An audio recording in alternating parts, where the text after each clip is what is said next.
चल नाच ले गोरे जोड़ीदार डोंगरी पहाड़ कर मताल माँ। चल नाच ले गोरे जोड़ीदार डोंगरी पहाड़ कर मताल माँ। डोंगरी पहाड़ कर मताल माँ। डोंगरी पहाड़ कर मताल माँ। डोंगरी पहाड़ कर मताल माँ। डोंगरी पहाड़ कर मताल माँ। चल नाच ले गोरे जोड़ीदार डोंगरी पहाड़ कर मताल माँ। चल नाच ले गोरे जोड़ीदार डोंगरी पहाड़ कर मताल माँ।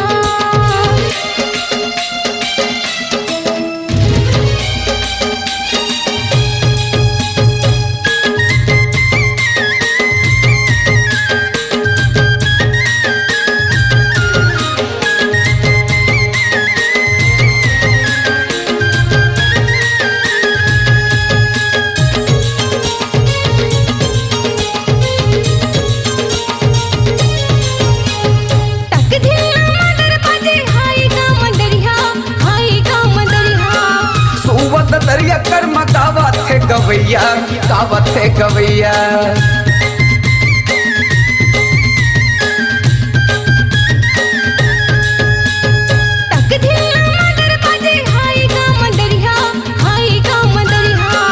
सुवत दरिया कर मकावत है गवैया गावत है गवैया। चल नाच ले गोरे जोड़ीदार डोंगरी पहाड़ कर मताल माँ। चल नाच ले गोरे जोड़ीदार डोंगरी पहाड़ कर मताल माँ।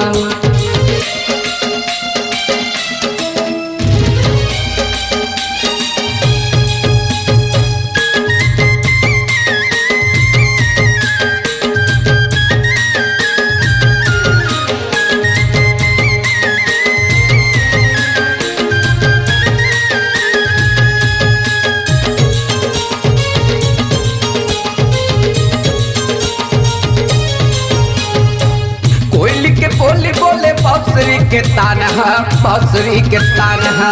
दुई ठसरे मजे से लगे एक जान हा लगे एक जान हा।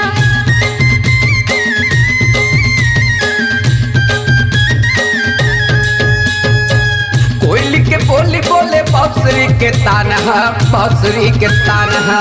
दुई ठसरे मजे से लगे एक जान हा लगे एक जान हा। चल नाच ले गोरे जोड़ीदार डोंगरी पहाड़ कर मताल माँ। चल नाच ले गोरे जोड़ीदार डोंगरी पहाड़ कर मताल माँ।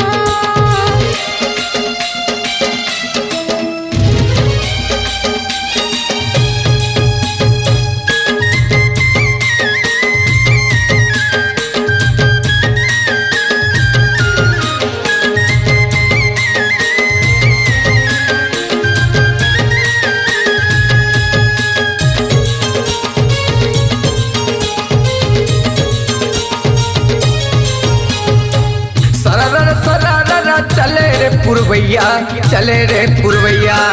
बड़ मन भावन लागे आज रे जहुरिया आज रे जहुरिया।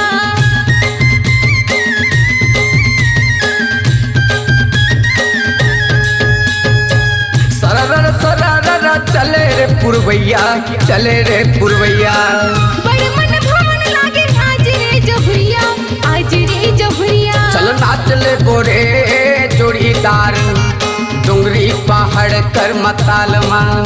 चल नाच ले गोरे जोड़ीदार नंदिया का झार कर मताल माँ। डोंगरी पहाड़ कर मताल माँ। डोंगरी पहाड़ कर मताल माँ। डोंगरी पहाड़ कर मताल माँ। डोंगरी पहाड़ कर मताल माँ। चल नाच ले गोरे जोड़ीदार डोंगरी पहाड़ कर मताल माँ। चल नाच ले गोरे जोड़ीदार डोंगरी पहाड़ कर मताल माँ। चल नाच ले गोरे जोड़ीदार डोंगरी पहाड़ कर मताल माँ। चल नाच ले गोरे जोड़ीदार डोंगरी पहाड़ कर मताल माँ।